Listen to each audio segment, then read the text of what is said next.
Today I'm joined by a former Scotland international who played for a whole host of clubs including Chelsea, Sheffield Wednesday, Wolverhampton Wanderers, Manchester United and Southampton. He famously played for the Saints team that beat the Red Devils in the 1976 FA Cup final. I am of course talking about the one and only Jim McCalliog.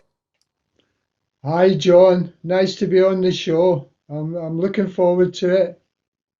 Thanks, Jim. Welcome to the show. I wanted to get you on to talk about your upcoming book, which we'll talk about shortly. But first, we have to say a few words about our good friend Denis Law, following very sad news that the Lawman is the latest ex-footballer to be diagnosed with dementia. Denis, of course, has written the foreword to your book, so that underlines just what good friends you are. So I'm wondering, how big a shock was it when you heard the news about the Lawman? A terrible shock, John. But I'm not surprised by Denis coming out and speaking about it, because Denis is a wonderful human being, and even in his time of need, he's still thinking about other people by coming out and helping to bring attention to the condition that he has. So I think it's absolutely wonderful. But Denis, he was such a hero of mine and probably everybody in Scotland when I was younger, and he's a lovely guy. I know you're very proud of the book. I can see it. We can see it there. Just tell us. I know you made you quite emotional, the fact that the Lawman wrote the foreword for the book. Tell me about that. Yes, I rang up Denis and I asked him if he would do me a great favour, and would he do the foreword for the book. And he says, with pleasure, son, not a problem. And when he said that, I just burst into tears. That's amazing.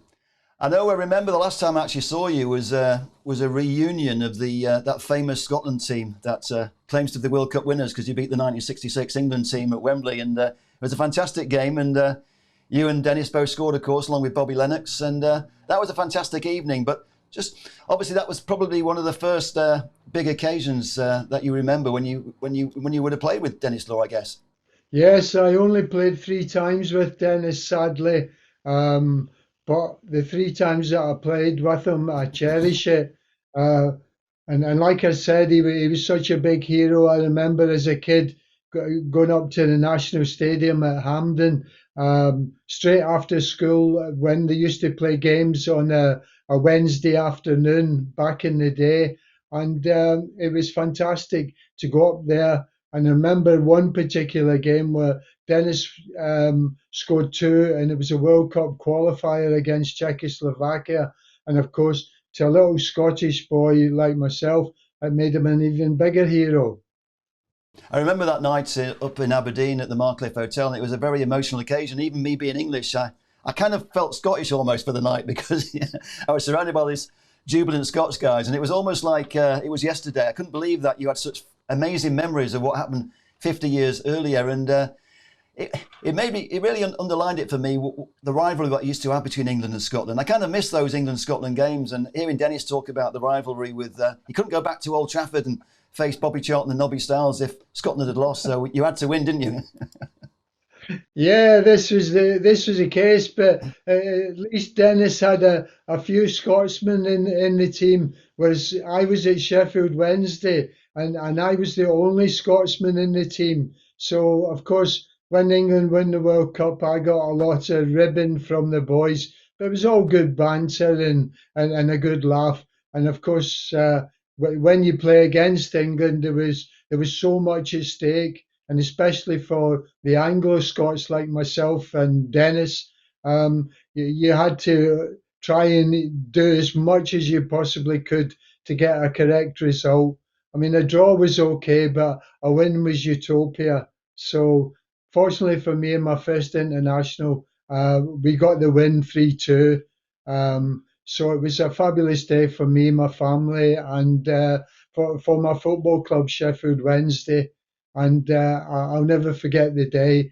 And I talk a lot about it in my book, and go behind the scenes and let people know how I was feeling as a 20-year-old. I was quite lucky, John, because I didn't suffer from nerves a lot.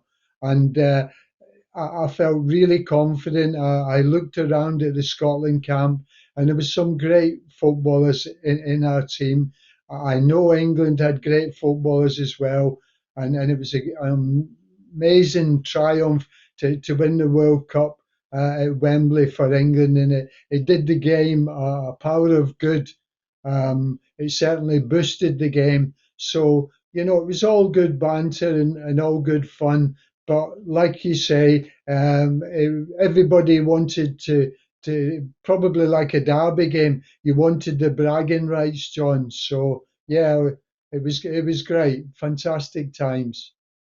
I mean, you played in what I call a romantic era, really. I grew up watching Best Law and Charlton. I remember the 60s and the 70s, particularly the 70s. And football's changed such a lot. I mean, it's really fascinating to read books by players from your generation because it's a great reminder of what football was like. And I guess it starts with you being a youth team player at Leeds. Is it all about the career? Yes, it shows you on the book. It shows you on the spine of the book. It shows you my clubs. Chelsea. This was from being a professional, but like you say, John, I was at Leeds first of all, and when I was 15, me and Peter Lorimer played for Scotland Schoolboys together, and we went down to Leeds United with Don Revie at the beginning of Don Revie's revolution for Leeds. So I'm in at the beginning when it all started. So there's lots to talk about. And just to give you a little taster, I remember we were on the car park at Elland Road, and Don Revie was talking to me and Peter Lorimer, and Billy Bremner came over. And Billy at that time was a bit frustrated, and I think he was a wee bit homesick. And there was a big offer in from him from Scotland, and it looked like he might be leaving Leeds. But I always remember Billy saying to me and Peter, why have you come here when you could have gone to any of the clubs in England? And it kind of gave me a little bit of a jolt. And I thought, my goodness, if Billy Bremner would have left then, what a different team and what a different spell maybe Leeds United would have had uh, back in the 60s and the 70s, John, because he was definitely a vital part of Leeds United's success and a wonderful guy as well. You mentioned those famous names, Jim, and as a Man United fan, Leeds is a team that we one of the teams that we like to hate. But it does bring back very vivid memories, and you realise how lucky we were at those times to see these great players and these great teams. Because in those days, the teams didn't really change so much. You go away on holiday and you come back and you still have the same team almost, and it's very different now, isn't it? Yes, it's different. There's a lot more members in a squad. It's squad football now. It's not it doesn't seem to be so much a team game in reserves. But then again, that's the way of the world. It's a different era now to what it was back in the 60s and the 70s. But I can certainly remember before I ever played for Manchester United, and I was at Sheffield Wednesday. And when Manchester United came to play you, it was like the circus had come to town because the crowd was there, the atmosphere, it was a whole new ball game. And I thought what it would be like to be a Manchester United player. That's the kind of situation you would be in as a player. Everybody would be coming to the match, even people that perhaps never went to any of the other games. But when Man United was in town, everybody wanted to be there. It was such a glamorous club, had such great footballers playing for them, and good guys as well. A lot of the guys back in the day, they would always talk to you and they would always encourage you. And it was a great time for myself and a lot of other young players to be in football. Um, and of course, two of my heroes was at Man United, i.e., Denis Law and Pat Crerand from when I was a schoolboy and watching football in Scotland. But then Man United, in my opinion, had the greatest player that I've ever seen, and that was George Best. George was just something else. For to go in a team at 17, 18 like George did, and the team consisting of Denis Law, Bobby Charlton, and Paddy Crerand, you had to be something else to just actually play. A lot of younger players would have been a lot nervous to play in that kind of company. But George got on with it, and as history tells us, George was a great player for Manchester United. That's wonderful to hear, Jim. And as a Manchester United fan, it's great to hear you speaking with such passion about those great heroes, because you're almost saying the things that I would be saying about those players that I grew up watching. And I was lucky enough to make films with all the guys that you just mentioned. And I did the Paddy Crerand story, in fact, and what a character he is. But one of the things I have to say about you, Jim, even though you played for quite a few clubs, is you're very much loved by Manchester United fans, and you've always felt a good connection, a strong connection to Manchester United. Yes, I feel that, and a lot of people have been very kind, especially on social media. But I thoroughly enjoyed my time at Manchester United. Sadly, it wasn't long enough for myself, but that's all in the book. It will tell you maybe perhaps the reasons why I left Manchester United. But of course, I'd signed for Tommy Docherty for the second time. So that always adds a bit of spice, because Tommy Docherty, for all that people might say about him, was a very shrewd manager. He was ruthless when he wanted to be, but he certainly encouraged his players. And I never ever seen Tommy Docherty downbeat. Even when we were getting relegated, he was still upbeat. And of course, he come out with the famous words, "We will come straight back up." And as he did with the cup final defeat to Southampton, he said it then as well, that they would win the FA Cup the following year. And both of these things that he said came true. So his words you had to listen to, but it was good fun too. I had a lot of up and downers with the boss, but I still respected him. I'm sad that he's gone, he's passed away, because football needs characters like Tommy Docherty. And my spells at Chelsea and at Manchester United with Tommy Docherty were great times, and I've loved recalling them and putting them in the book. But the other thing that is also in the book, John, is that I was supposed to go to Manchester United right after we played the England match at Wembley, and it was in all the papers that Manchester United were going to sign me. Sadly for myself, it fell through. But then, of course, 7 years later, I got to Manchester United. So I love the club. I loved everything about it. It was a fabulous experience. And what really set it all off was when we went down the following year, the fans came out in the thousands. They really did. And I remember when we played the first game of the second division, and that was also my first game ever in the second division at Orient. There was thousands outside the ground, and that's the way they continued all that season. And it was like a goal start all the time. So hats off to the fans. Just hearing you speak there about some of those memories, it's actually getting me very excited about reading the book. And just to underline what you just said there, so 1967 was the year, wasn't it, when you beat England? So you could have been in that European Cup winning team and playing alongside George Best and Denis Law and Bobby Charlton. Oh, I could dream, couldn't I, John? That would be amazing. I mean, my best pal had the thrill of playing with Dennis, Bobby Charlton, and George Best, and that was Willie Morgan. Me and Willie's been good friends from '67 when we went on tour with Scotland. And I often said to Willie, I would have loved to have played in that forward line with the four of you, because they were very exciting, and players that could get you off your seat, John. That makes a big difference. Players that did something extraordinary on the field, and wonderful to watch, and wonderful to play against.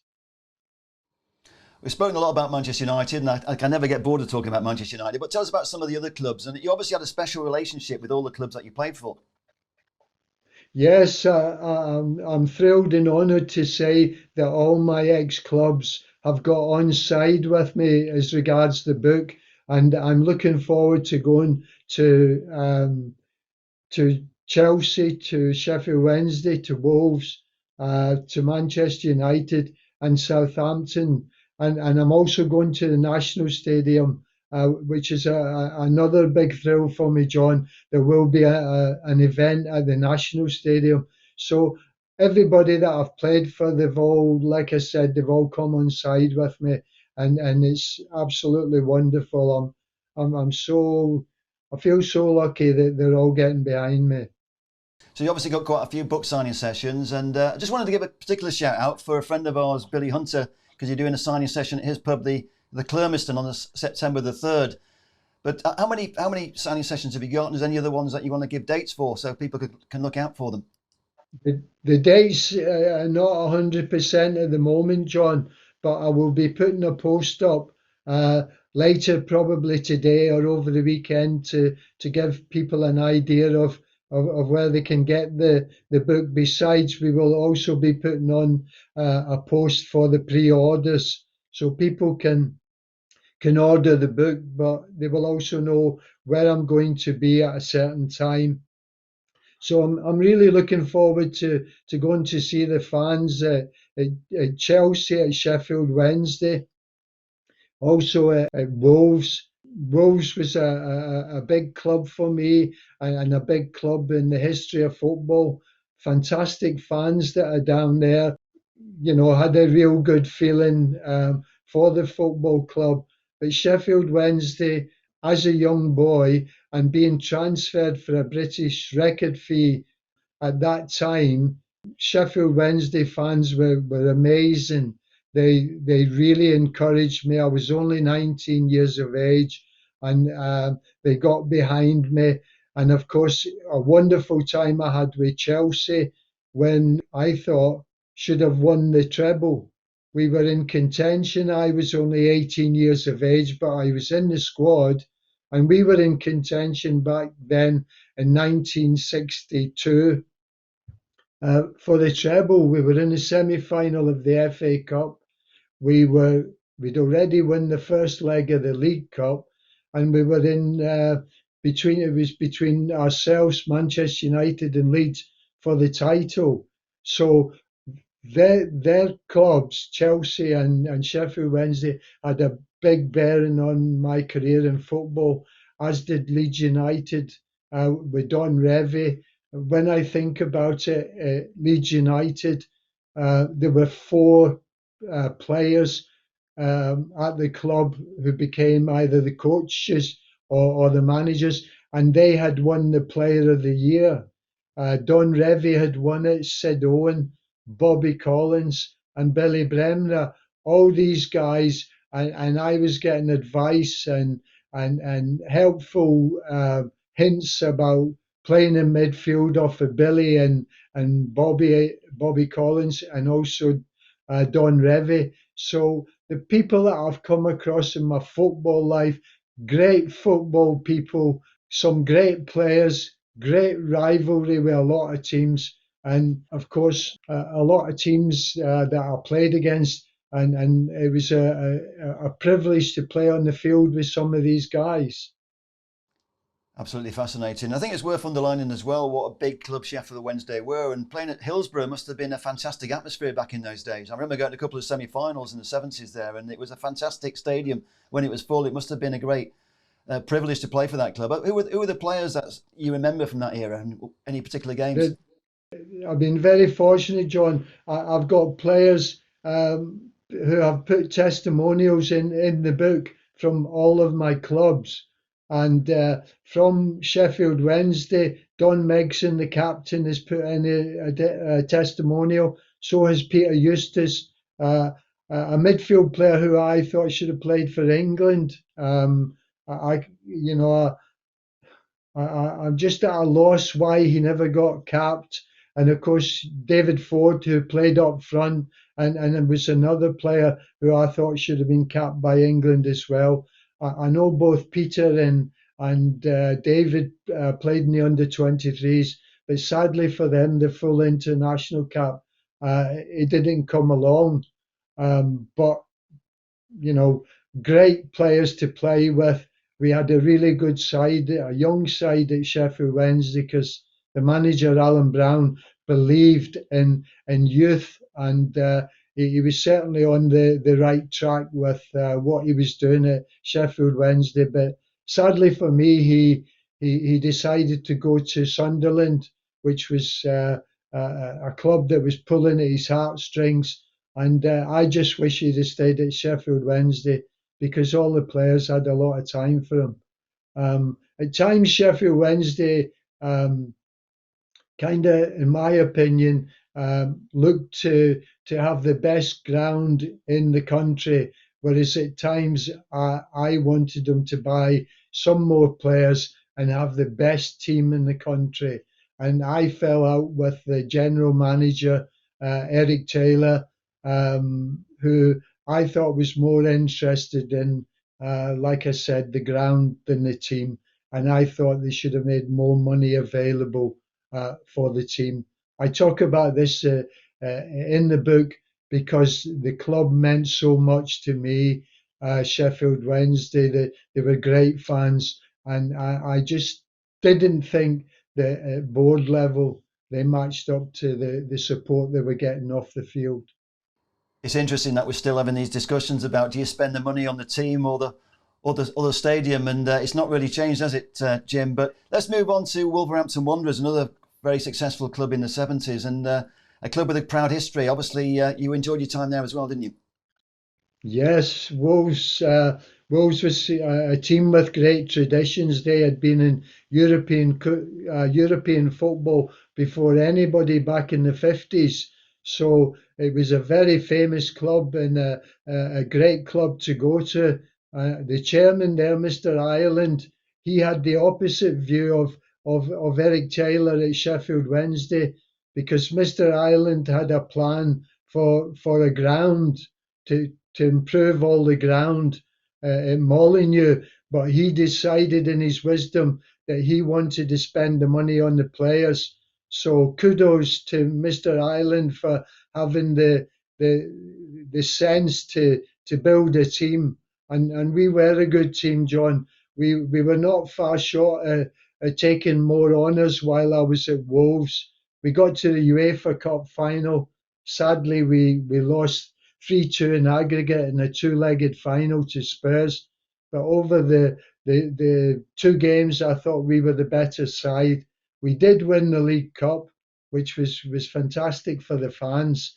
And we lost out in a couple of semi-finals of the FA Cup. So we were very close, and we were a team to be respected.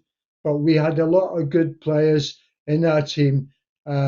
So it was a very thrilling team at Wolves, and we were very, very close to winning quite a few trophies. Then, of course, you had that year at Manchester United, and you must have been a little bit frustrated, really, because you didn't really land at Manchester United at the right time, did you?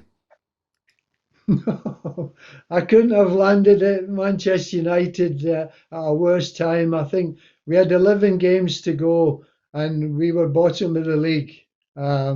So it was going to be all or nothing, really. So the thing was, when I arrived at Manchester United, quite a lot of the players, they'd lost a lot of confidence, because sadly for my teammates, they'd lost a lot of games 1-0, and it was pretty tough for them to take. And of course, when you're losing quite a lot of games, it can become a bad habit. And the confidence when I got there was very low. So my thoughts really were to get on the ball and knock it about, and slow the game down a little bit, because when I looked around the dressing room, there was a lot of internationals in the dressing room, but for whatever reason, possibly because they lost a lot of games 1-0, things didn't go for them. But Tommy Docherty, like I said, he was always upbeat. He kept everybody going. And as it happened, it all turned out right in the end. But going to Manchester United, I remember in my car driving to Manchester, and I don't think there was a happier person in the world than me at that time. And when I got to Old Trafford, God, I was just so happy to be there. Fantastic. Obviously, the low point would have been that infamous day when Denis Law scored that back heel, symbolically putting United down. We didn't actually put United down, as Denis will always be the first to say. And I seem to remember somewhere, I think I saw you speaking about afterwards in that game. Did you end up, consoling Denis after the game? Yeah, after the game finished, I was probably one of the first off the pitch because the crowd came back on the pitch, and I got in the dressing room, and there was nobody in the dressing room but Denis Law in our dressing room, and Denis was still in his Manchester City kit. He was still in the blue and the white and his socks and his boots. And I went over to him in the corner and we just had an embrace. And I said, "You okay?" He said, "No, not really."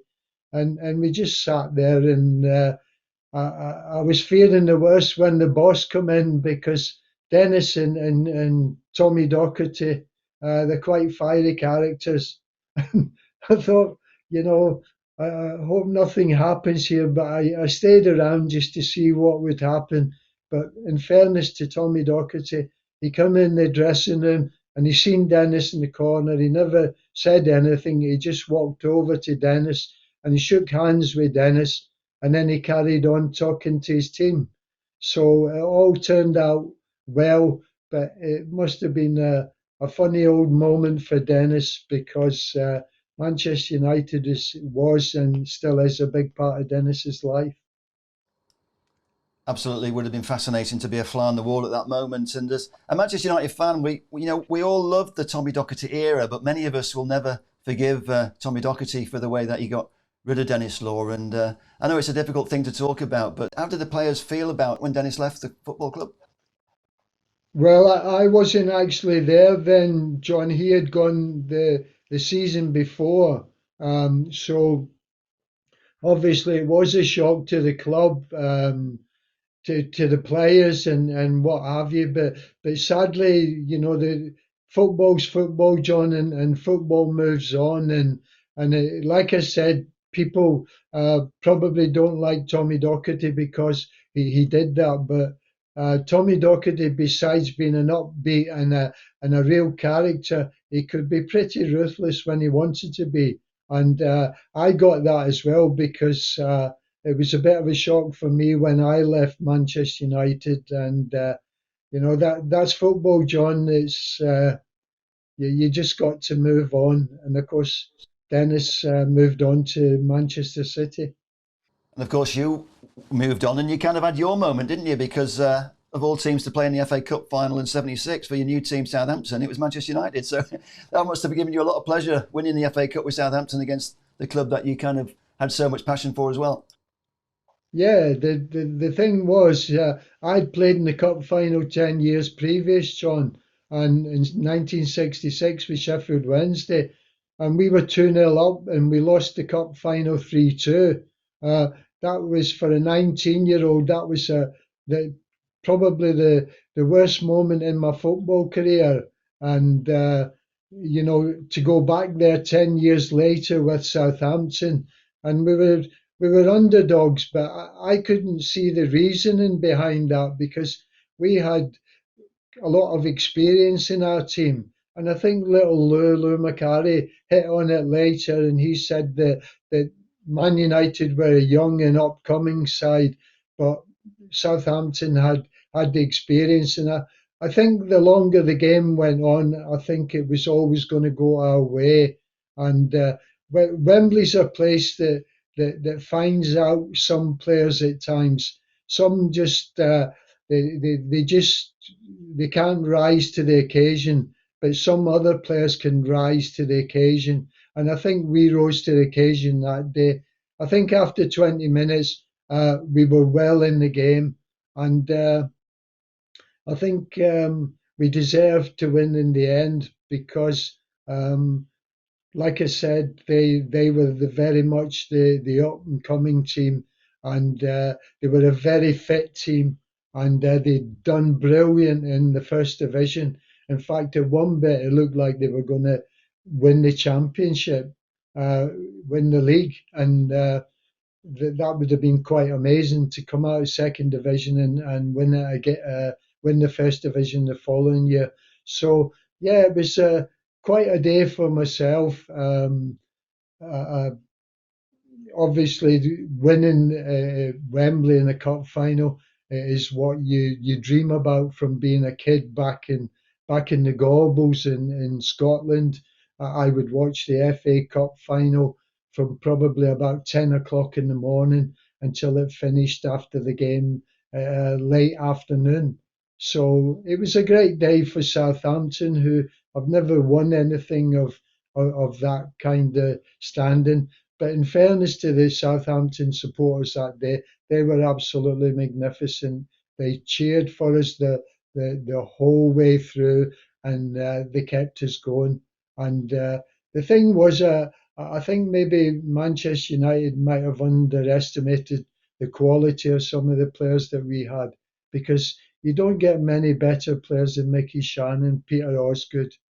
They were two big players, and they helped the other boys during the week before the final, and calmed them down on the final as well. So it was a fabulous day for Southampton fans all round. Absolutely. I think you hit the nail on the head there, Jim, with a lot of things you said about, it was a big shock for football fans and especially for us Manchester United fans. But it's worth remembering what a good team Southampton had, and you had some good players there. But I feel looking back though, it was actually the sort of kick in the pants that United needed, and we came back stronger because obviously we won the FA Cup the following year. I mean, Yeah, you would obviously feel quite happy that United came back strong after being beaten in the cup final by Southampton. absolutely. We were ecstatic. I was out in America then, so there was Billy Folks, who was my coach out in Chicago Sting, and Billy's was a Busby babe. Smashing guy was Billy, and Willie Morgan was also playing for the same team, Chicago Sting, with myself. So there was three Man United fans.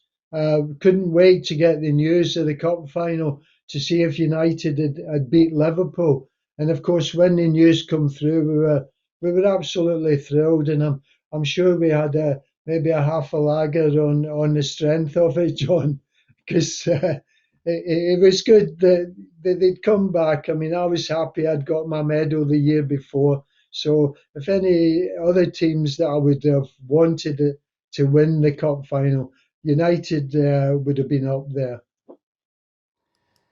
In many ways, Jim, you've had an absolute dream career. You've had so many memories, and you've probably got enough to fill two books. But just before we sign off, I'd like you to sort of just remind us about the book. When's it available, and what's it called? And maybe you can show it us again, and you can sign off. Yeah, that's the book there. It's Wembley Wins, Wembley Wars, and you can see it. And this is the walls on the back. This is what it feels like to, there's me as a 19-year-old losing the cup final. Uh, and then if I move it along a bit more, am I doing it the right way? There That's you good. are. That's all good. You can also see my magic moment when I scored in the cup final.